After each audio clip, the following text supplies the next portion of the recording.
Now let's begin. Lucas Bowers sat in the corner booth of a small diner outside Fort Worth, staring at the untouched coffee in front of him. The steam had long since stopped rising.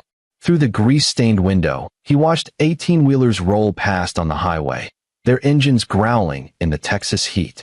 He'd been on the road for 3 days, installing communication systems for oil rigs scattered across the Permian Basin. The work was steady, paid well, and kept him away from the wreckage of his marriage. 6 months ago, Marion had asked for space. Not a divorce, just space. Lucas had moved into a modest apartment across town, seeing his 6-year-old daughter Emma every other weekend and Wednesday nights. The arrangement felt temporary, like a Band-Aid on a wound that needed stitches. Marion claimed she needed time to figure out what she wanted. Lucas suspected she already knew. They'd met 10 years ago at a VA hospital fundraiser. Lucas had recently left the Army after 8 years in signals intelligence, analyzing enemy communications and running counterintelligence operations in places the government still wouldn't officially acknowledge. Marion was volunteering, her blonde hair pulled back, her smile genuine and warm. She laughed at his stories, didn't press about the classified parts, and seemed to understand the weight he carried without making him explain it.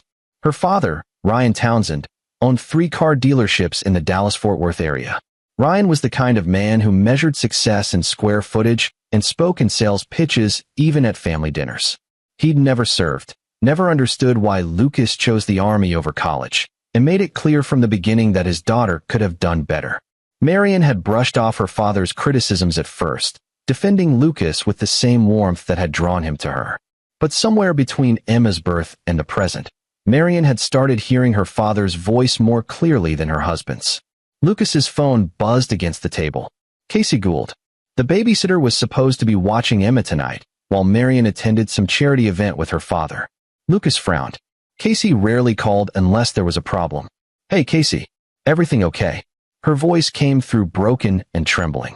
"Mr. Bowers, I just got here. You need to see what they're doing." Lucas's chest tightened. "What do you mean? What's happening?"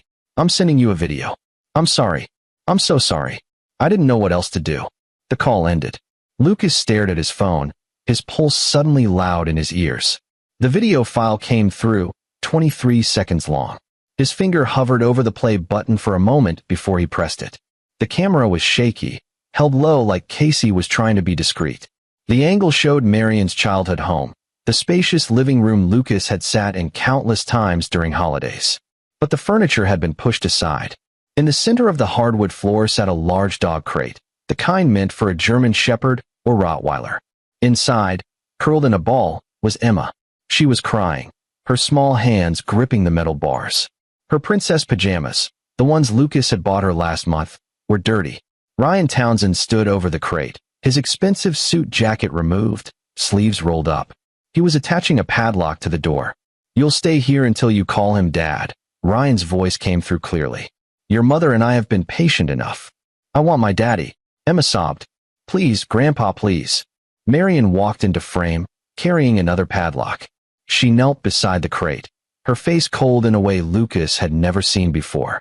"Make sure she can't get out this time, Daddy." The video ended. Lucas sat frozen, the phone still in his hand. This time. She'd said this time. He played the video again, forcing himself to focus past the rage building in his chest. There, on the inside of the crate door, barely visible in the video but unmistakable once he saw them. Scratch marks. Small, desperate scratch marks that could only have come from a child's fingernails. His daughter had been in that cage before. The coffee cup shattered in his grip. Hot liquid splashed across the table, but Lucas barely noticed. The other patrons turned to look, but he was already moving, throwing bills on the table and heading for the door. His truck was parked outside, still covered in road dust. 500 miles separated him from his daughter. 500 miles of highway that suddenly felt infinite. He called Casey back as he climbed into the driver's seat. "Where are you now?" "I'm in my car outside the house." Her voice was steadier now, angry. "They saw me film it. Mr. Townsend came at me, told me to delete it and get out. I ran." "Mr. Bowers, this isn't the first time. Emma told me last week that she had to sleep in the bad box when she was naughty. I thought she meant time out. I didn't know she meant." "You did the right thing, Casey. Don't delete that video. Send it to your email, your cloud storage, Everywhere. Make copies. Already done. Good. I'm calling the police right now. Stay where you are until they arrive. Do not leave Emma alone in that house.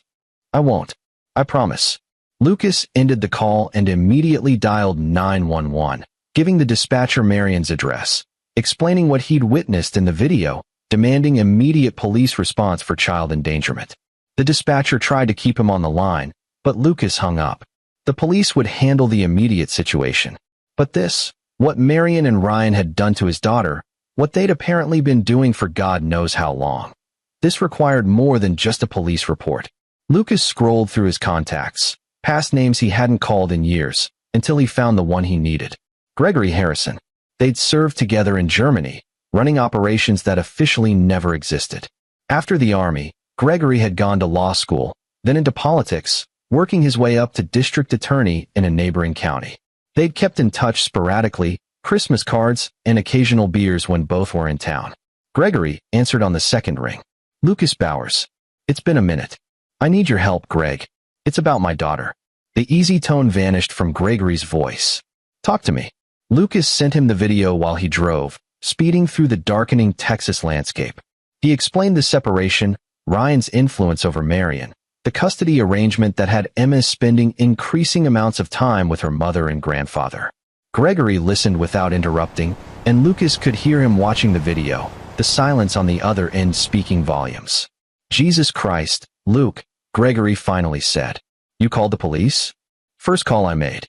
Good. They'll remove her from the home tonight. But you need to understand, Ryan Townsend has money and connections. This is going to get ugly. Let it get ugly. I'm not saying back down. I'm saying be smart. Everything by the book from here on out. Document everything, keep copies of everything, and let me make some calls. I know a family court judge who won't let money buy influence. But I need you to promise me something. What? Whatever you're thinking about doing to Ryan Townsend, and I know you're thinking about it, don't. Not yet. Give me 2 hours to put the legal framework in place. 2 hours for the system to do its job. If it doesn't. Gregory paused. Then we'll talk about other options. Lucas's hands tightened on the steering wheel. 2 hours. Emma had been in a cage for God knows how long, and Gregory wanted him to wait 2 hours. But Gregory was right. Going in hot, letting rage drive his decisions, that would only hurt Emma in the long run. Ryan would use it against him, paint him as unstable and dangerous. Marion's lawyers would have a field day. No, this required precision. Strategy. The same cold calculation he'd used in the army when planning operations. 2 hours, Lucas agreed. But Greg, make those calls count. Already dialing. And Luke? I saw those scratch marks in the video. We're going to bury them. The next 2 hours were the longest of Lucas's life. He drove through the night, the truck's engine screaming as he pushed 80 miles per hour. Gregory called back after 40 minutes to confirm that police had arrived at the Townsend residence, that Emma had been removed from the home and taken to a hospital for evaluation. Protective custody, pending emergency hearing. Marion and Ryan were being questioned separately. Casey called to tell him she'd given her statement and the original video to the responding officers. She was crying again, apologizing for not seeing the signs sooner. Lucas assured her she'd saved his daughter's life and promised to cover any legal expenses if the Townsends came after her. His phone lit up with a call from Marion. He let it go to voicemail, then listened to her message. Her voice was different now. Panicked, desperate, nothing like the cold woman in the video. Lucas, there's been a huge misunderstanding. The police took Emma. They're saying terrible things. Daddy's lawyer is here, but we need to talk. Please call me back. This is all blown out of proportion. We were just trying to discipline her, and you know how dramatic Emma can be. He deleted the message halfway through. Lucas arrived at the hospital just after midnight. Gregory was waiting in the lobby, his suit rumpled from a long day. They shook hands, and Lucas saw something in his old friend's eyes, a cold anger that matched his own. She's asleep, Gregory said. Doctor examined her. Found bruising on her arms consistent with being restrained. Scratches on her hands from the cage. Malnutrition. She's dropped 6 pounds since her last checkup 2 months ago. The pediatrician put it together. Your daughter's been telling them she gets locked up when she's bad. She thought it was normal. Lucas felt something crack inside his chest. Where is she? Room 312. CPS worker is with her, woman named Roberta Donnelly. She's good people, Luke. She's already filed for emergency custody to be granted to you pending full investigation.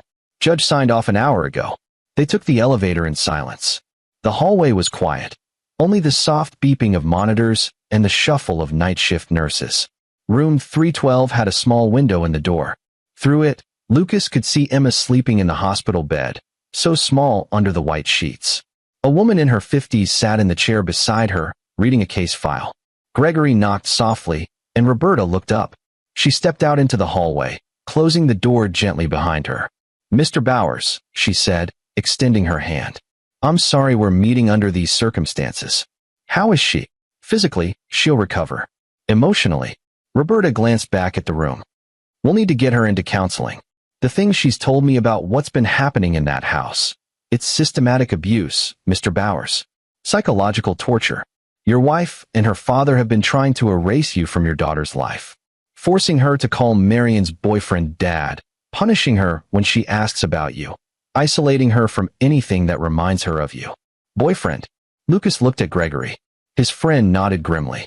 "Marshall Moreno. Owns a chain of luxury gyms. Met Marion at one of her father's charity events 3 months ago.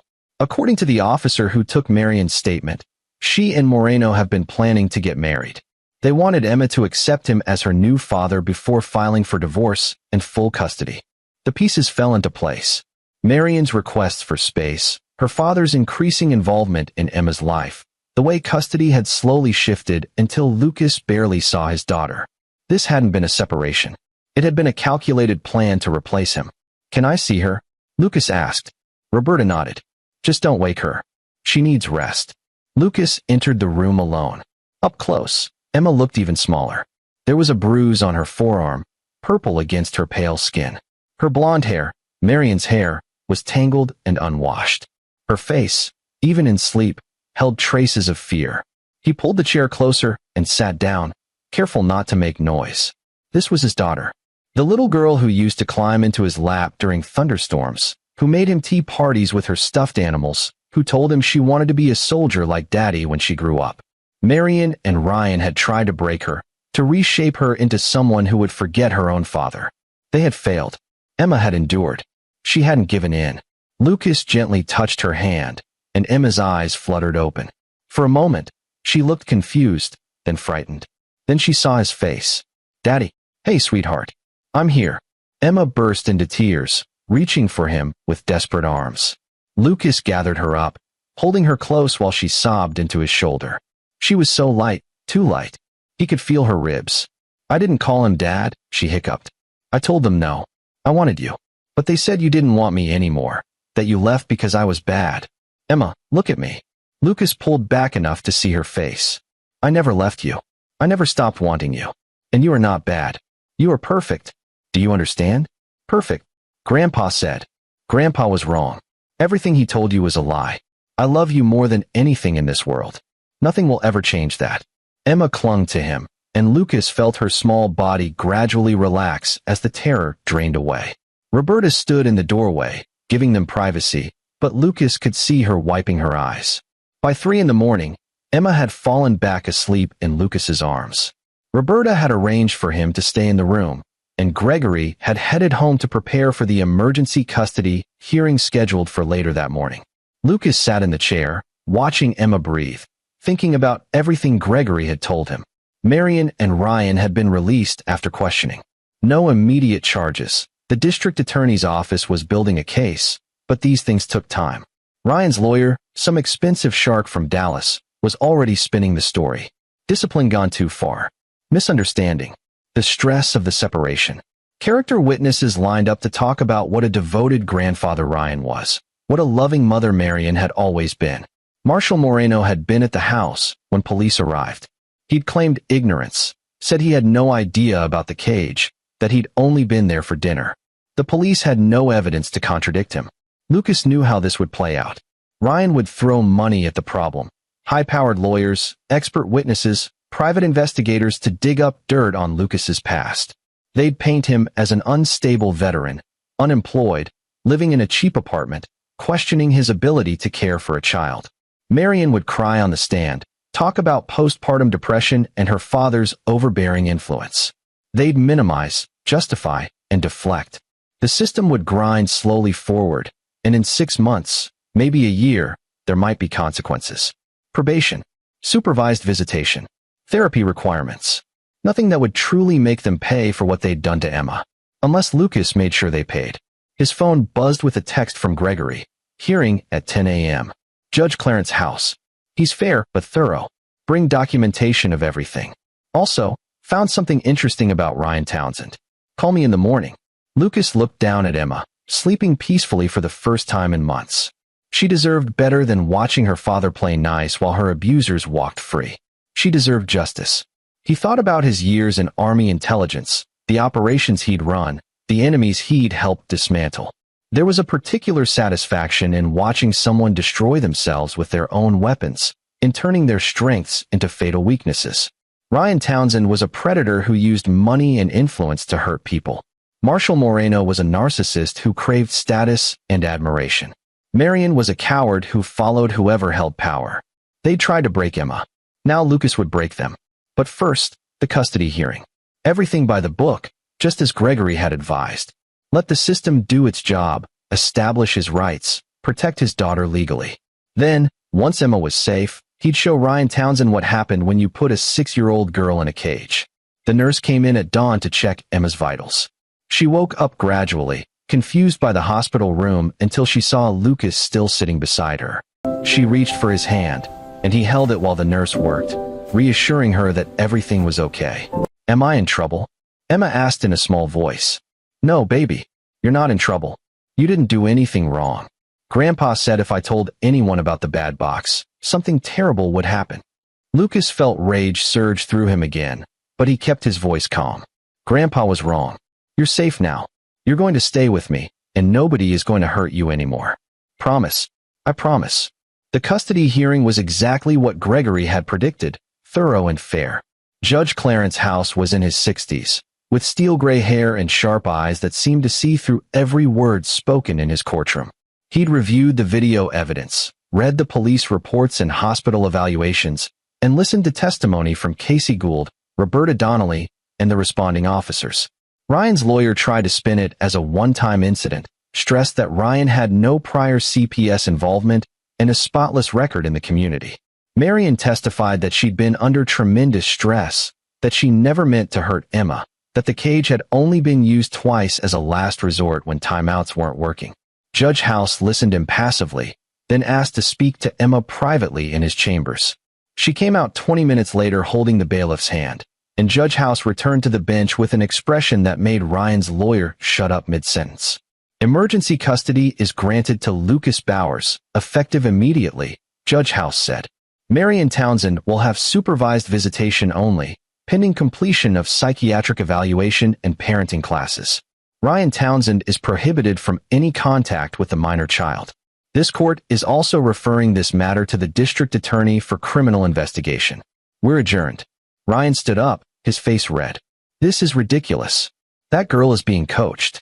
This whole thing is a vendetta by a bitter ex. Mr. Townsend, Judge House interrupted, his voice sharp as a blade. You are one word away from being held in contempt. I suggest you sit down and consult with your attorney. Ryan sat, but his eyes found Lucas across the courtroom. The look promised war. Lucas met his gaze steadily, then turned to where Emma sat with Roberta. His daughter waved at him, smiling for the first time in days. Outside the courthouse, Gregory pulled Lucas aside. You won. Emma's safe. That's what matters. It matters, Lucas agreed. But it's not enough. I figured you'd say that. Which is why I did some digging on Ryan Townsend. Gregory pulled out his phone, showing Lucas a series of financial documents. Ryan's dealerships are doing well, but he's leveraged to the hilt. 3 mortgages, business loans, lines of credit. He's cash poor and asset rich, which means he needs constant revenue flow to keep everything afloat. Meaning his empire is fragile. One major disruption, a lawsuit, bad publicity, loss of credit, and the whole thing could collapse. I also found something else interesting. Marshall Moreno? His gyms have a reputation. Specifically, there are rumors about how he treats female employees. Nothing proven, but enough smoke to suggest fire. Lucas looked at his friend. You're giving me ammunition. I'm giving you information. What you do with it is your business. But Luke, be careful. These people have resources. If you go after them, make sure you don't leave yourself exposed. I won't. Gregory hesitated. Whatever you're planning, I don't want to know the details. Plausible deniability. But if you need legal backup, if they come after you, I'm here. They shook hands, and Lucas watched Gregory walk back to his car. Then he looked up at the courthouse, where somewhere inside, Ryan Townsend was realizing his carefully constructed plan had failed. The war was just beginning. Emma moved into Lucas's apartment that afternoon. It wasn't much. 2 bedrooms, basic furniture, nothing like the spacious house she'd grown up in. But to Emma, it was paradise. She had her own room, her own bed, and most importantly, no cages. Lucas spent the next week establishing routines. School drop-offs and pickups. Therapy sessions with a child psychologist named Dr. Liz Lacey, who specialized in trauma. Cooking meals together, reading stories before bed, teaching Emma that she was allowed to be a kid again. Slowly, the fear in her eyes began to fade. But while Lucas rebuilt his daughter's life, he was also building something else. He started with Marshall Moreno. Lucas knew the type. Arrogant, convinced of his own charm, careless about covering his tracks because he'd never faced real consequences. These men always left trails. Lucas contacted Casey Gould again. She'd quit babysitting after the incident, shaken by what she'd witnessed, but she was eager to help when Lucas explained what he needed. Casey had friends who worked at Moreno's gyms, young women who did front desk work, personal training, cleaning crew. Lucas asked her to listen, to gather stories, to collect evidence of the rumors Gregory had mentioned. What Casey found exceeded expectations. Marshall Moreno was a predator who used his position to pursue female employees, making unwanted advances, offering promotions in exchange for dates, creating hostile work environments for anyone who rejected him. 2 women had filed complaints with HR that were never investigated. Another had been fired after spurning his attention. The pattern was clear, documented in emails and text messages the women had saved, but never shown to anyone because they feared retaliation. Lucas met with 3 of them personally, Hannah Nash, Christy Weaver, and Jennifer Wiley. All 3 were hesitant at first, but when he explained that Moreno was involved with the woman who'd abused his daughter, something shifted. They agreed to go public if Lucas could guarantee protection from legal retaliation. That's where Gregory came in. He connected Lucas with an employment attorney named Darla Edwards, who specialized in workplace harassment cases. Darla reviewed the evidence and smiled grimly. We can destroy him. Multiple plaintiffs, documented pattern of behavior, corporate negligence. We file a class action lawsuit and go public at the same time. The gyms will drop him to save face, and his reputation will be radioactive. How long? Lucas asked. 2 weeks to prepare. Then we light the fuse. While that timer counted down, Lucas turned his attention to Ryan Townsend. This required more finesse. Ryan had money and lawyers, but more than that, he had pride. His dealerships, his charity work, his standing in the community, these things defined him. He'd built an empire, and he measured his worth by the respect and fear it commanded. Lucas spent 3 days following Ryan, learning his patterns. The old man was predictable, arrived at his flagship dealership at 8 every morning, took lunch at the same steakhouse every Tuesday and Thursday, attended charity events with carefully staged photo opportunities. He was always performing, always selling, always maintaining the image of Ryan Townsend, self-made success story, pillar of the community. The man Lucas saw was nothing like that image. Ryan was cruel to his employees, berating salespeople who didn't meet quota, dismissing service workers like they were invisible. He drove a different luxury car every week, always the most expensive model on his lot, making sure everyone saw him arriving in style. His phone conversations, and Lucas listened to several by parking nearby and using equipment he definitely shouldn't have kept from his army days, revealed a man obsessed with maintaining appearances while everything beneath the surface rotted. Ryan was also worried. Lucas heard it in the calls to his lawyer, the stressed conversations about the custody case, the CPS investigation, the potential criminal charges. But more than legal trouble, Ryan was worried about publicity. If people knew what he'd done to Emma, his carefully cultivated image would shatter. Lucas decided to help that along. He started small. An anonymous tip to a local news blogger about irregularities in Ryan Townsend's charitable foundation. Specifically, Questions about how much of the donated money actually reached the intended recipients versus how much went to administrative costs and event expenses. The blogger, always hungry for content, started digging. Then Lucas contacted former employees of Ryan's dealerships. He'd found a pattern in employment records: high turnover, especially among younger salespeople and women. Many had left after short tenures, and when Lucas reached out privately, they told stories of a toxic workplace where Ryan played favorites, encouraged cutthroat competition, and retaliated against anyone who questioned his methods. One former salesman, Curtis Bean, had been fired after refusing to lie to a customer about a car's accident history. Curtis had documentation, emails from Ryan explicitly instructing him to conceal damage reports, to sell cars he knew had problems. It was fraud, minor compared to child abuse, but it was another crack in the foundation. Lucas compiled everything into a dossier: financial irregularities, employment violations, consumer fraud, character testimony from people who'd seen Ryan's cruelty firsthand.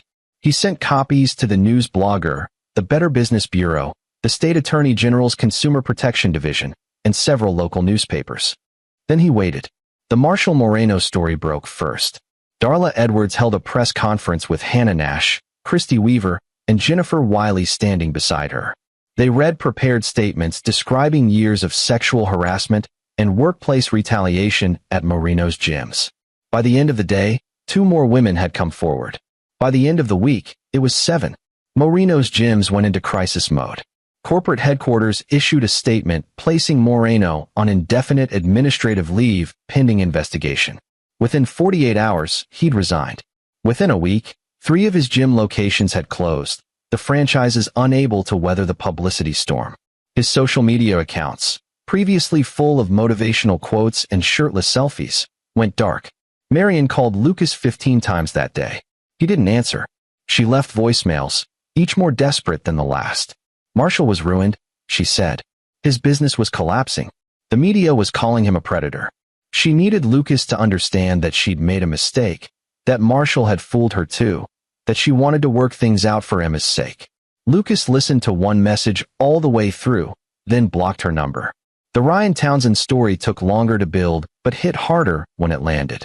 The news blogger's investigation into the charitable foundation revealed that of the $400,000 raised last year, only $120,000 had gone to actual charitable causes. The rest had disappeared into operating expenses that included lavish parties, expensive meals, and donations to politicians who granted favorable zoning variances for Ryan's dealerships. The employment complaints painted a picture of a tyrant who abused his workers. The consumer fraud allegations showed a pattern of deception. And through it all, the custody case loomed. Ryan Townsend, prominent businessman and philanthropist, accused of locking his 6-year-old granddaughter in a dog cage. The local news picked up the story, then regional outlets. Then, because the video had leaked somehow, Lucas had made sure of that, national media. The image of Emma sobbing in that cage, Ryan standing over her with a padlock, went viral. Ryan's lawyer issued statements, threatened lawsuits, called it a smear campaign orchestrated by Lucas Bowers, a disgruntled ex-son-in-law. But the damage was done. People canceled orders at Ryan's dealerships. The politicians he'd donated to returned his money and denounced him publicly. The charitable foundation dissolved. Banks started calling in loans. Within 3 weeks, Ryan Townsend's empire began collapsing. Lucas watched it happen from his apartment, Emma playing with dolls on the floor beside him. Dr. Lacey said Emma was making remarkable progress in therapy. The nightmares were less frequent. She'd started smiling more, laughing at cartoons, being a child again. Daddy. Emma looked up from her dolls. Why is Mommy sad? Marion's supervised visitations had been difficult. She cried every time, apologizing to Emma, trying to explain that she'd made terrible mistakes. Emma mostly stayed quiet during these visits, polite but distant. Your mom is learning that actions have consequences, Lucas said carefully. When we hurt people, especially people we love, there are always consequences. Emma thought about this, then returned to her dolls. She was acting out a scene where the princess escaped from a tower and defeated the dragon. Lucas watched her, recognizing the symbolism even if Emma didn't consciously understand it yet. His phone rang. Gregory, you see the news? His friend asked. Hard to miss it. Ryan just filed for bankruptcy. All 3 dealerships. He's going to lose everything. Gregory paused. The DA is also moving forward with criminal charges. Child endangerment, unlawful restraint. Marion too. They're looking at serious time if convicted. Good. Luke, I have to ask, and you don't have to answer, but all of this happening at once, Ryan's business collapsing, Marino's scandal, the media coverage. That's not just coincidence, is it? Lucas watched Emma playing, safe and happy in his small apartment. Sometimes bad people just get unlucky. Right? Unlucky. Gregory's tone made it clear he understood perfectly. Well, for what it's worth, they deserved it. Emma's doing okay. She's getting there. We both are. After the call ended, Lucas pulled up the news on his laptop. The latest article detailed Ryan's fall from grace. Bankrupt, unemployed, facing criminal charges, his name now synonymous with child abuse. Marshall Moreno had moved to another state, trying to rebuild, but his reputation followed him. Everywhere he went, news articles popped up. Former victims. Failed businesses. The image of a man who'd thought himself untouchable, learning he was anything but. Marion had moved back in with her mother, Ryan's wife Geraldine.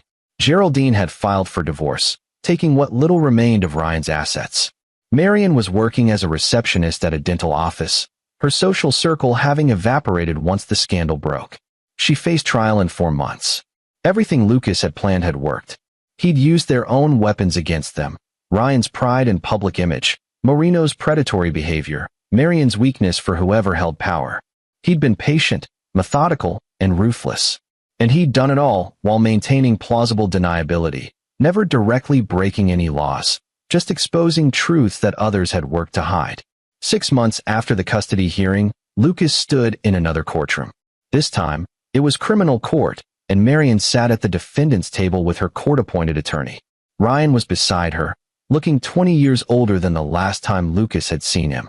The expensive suits were gone, replaced by an off-the-rack blazer that didn't fit right. His face was hollow, his hands shaking. The trial had been short. The video evidence was damning. Emma's testimony, delivered via closed-circuit television to spare her the trauma of facing her abusers, was heartbreaking and clear, and the physical evidence of abuse was indisputable. Ryan's lawyer had tried to argue diminished capacity, that Ryan had been under stress and made poor choices. Marion's lawyer claimed she'd been manipulated by her father and Moreno. The jury deliberated for 3 hours. Guilty on all counts. Judge House returned to deliver sentencing. He looked at Marion first. Miss Townsend, you are Emma's mother. You carried her for 9 months, gave birth to her, and had a responsibility to protect her. Instead, you participated in systematic torture of your own child. You locked her in a cage. You tried to erase her father from her life. You stood by while she suffered. Marion was crying, her lawyer's hand on her shoulder. Taking into account your cooperation with authorities and completion of psychiatric treatment, this court sentences you to 5 years in prison, with eligibility for parole after 3 years. You will also complete 500 hours of community service upon release and surrender all parental rights to Emma Bowers. Marion crumpled, sobbing into her hands. Geraldine, sitting in the gallery, turned away. Judge House turned to Ryan. Mr. Townsend, you are a grandfather. A position of trust and love. You used that position to inflict cruelty on a 6-year-old child. You attempted to break her spirit, to mold her into something that suited your purposes. You failed. That child showed more strength and courage than you have demonstrated in your entire life. Ryan stared straight ahead, his jaw tight. This court sentences you to 8 years in prison, with eligibility for parole after 6 years. You will also pay restitution to Lucas Bowers for psychological counseling costs for Emma, and you are permanently prohibited from contact with the minor child. The bailiff led them away. Marion looked back at Lucas one last time, her face a mask of grief and regret. Ryan didn't look back at all. Outside the courthouse, reporters crowded around Lucas. He'd prepared a brief statement. Justice has been served. My daughter is safe, healing, and looking forward to a bright future. That's all that matters. He didn't take questions, just walked to his truck where Casey Gould waited with Emma. The babysitter had become part of their lives, helping with childcare when Lucas worked and becoming something like a big sister to Emma. All done? Casey asked. All done. Emma looked up at him. Are they gone, Daddy? Yes, sweetheart. They're gone. Good. Can we get ice cream? Lucas laughed, feeling something tight in his chest finally loosen. We can get all the ice cream you want. A year later, Lucas and Emma moved into a new house. Nothing extravagant, 3 bedrooms in a good school district, a backyard with a swing set, neighbors who waved hello. Lucas had started his own business, installing security systems and communication networks for small businesses. The work was steady, and he could set his own hours to be there for Emma. Emma was thriving. Dr. Lacey had recently told Lucas that Emma was one of the most resilient children she'd ever worked with. The nightmares were gone.